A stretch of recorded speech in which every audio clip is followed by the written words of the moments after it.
Hello everyone, it's Shari Carroll for SimonSaysStamp.com. I hope you're having a good day. I have a color coordinates that I'm going to show you that I'm titling Spring Flowers. So they're really nice bright colors just for spring. So I have 5 colors in total and I'll go through them. They are Rose Apple, Clementine, Velvet Orchid, Dusty Sage, and Fog. But instead of using the Fog ink, I'm going to be using some Fog cardstock, so I'm going to just replace that out. For my flowers, I'm using the Forget-Me-Not dies, and these are a new die from our Mothers, Fathers, and Floral release, and they have the flowers and then also really nice leaves.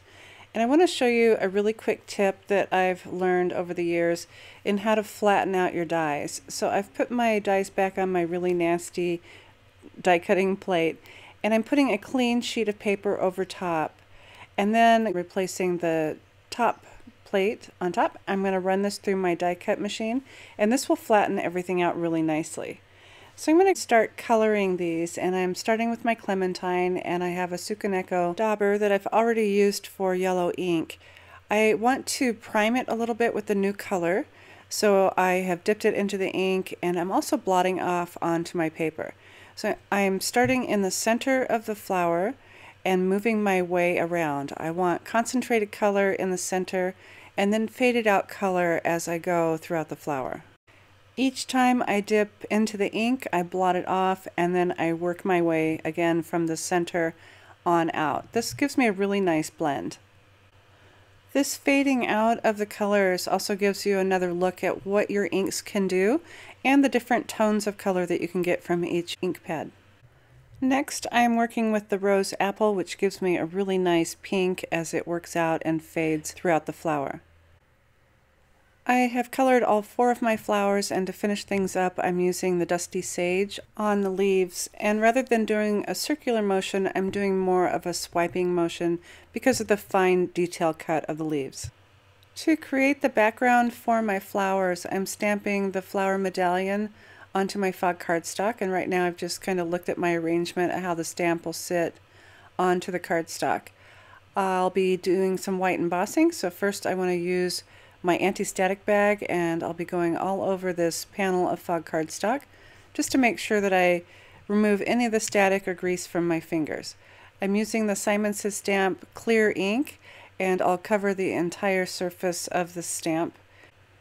And then I'll close the door of my Tim Holtz stamp platform and press that onto the cardstock. I'll add my white embossing powder, and I like to use a container and just spoon this over my stamped image. Then I can tap it off with the spoon to get off the excess powder. To finish off my embossing, I'll use my heat gun and move it around my stamped image until the embossing powder is melted. At this point I'm ready to put everything together, and I've used some foam tape on the back to start my flower arrangement. I have lifted up the yellow flower so it is twice as high as my background paper. So once I have a general idea of where I want to place my flowers, I'll remove the rest of the backing. For my leaves, I'll just be gluing these down and trimming them down as needed so that they fit the arrangement. I'm adding the glue more towards the base of the leaves that will tuck under the flowers so that I can fluff them up. Another part of the Forget-Me-Not die cuts are the little flower center rings. I've colored mine with black ink, but you could also cut them out from black cardstock. To adhere these, I'm just adding a little bit of glue to the center and then pressing them down. I'll be adding the die cut word hello to my card, but I need something to hold it in place. So I've cut a piece of white cardstock and I've cut banner ends, and I've also used a little bit of foam tape. To adhere my hello, I'm using my two-way glue pen, and I like to just add little dots of the glue, and especially just to the area where it's going to sit onto the white paper. The two-way glue pen is great for really small items such as this word. So when you're ready, just place your word onto the strip. My final finishing touch is to add some Studio Acacia clear beads. These are flat on the back side and are really easy to glue onto your projects. Here's a look at my finished card. I think the flowers turned out really nice. You could add any sort of message on here, either Mother's Day, birthday, or thanks. And here's a close-up look at how those colors blend out. I really like using this technique for my inks. So I hope you've enjoyed my color coordinates combination, and I hope I've inspired you to look at your inks differently for blending out and achieving new lighter colors. Thanks so much for watching, and enjoy.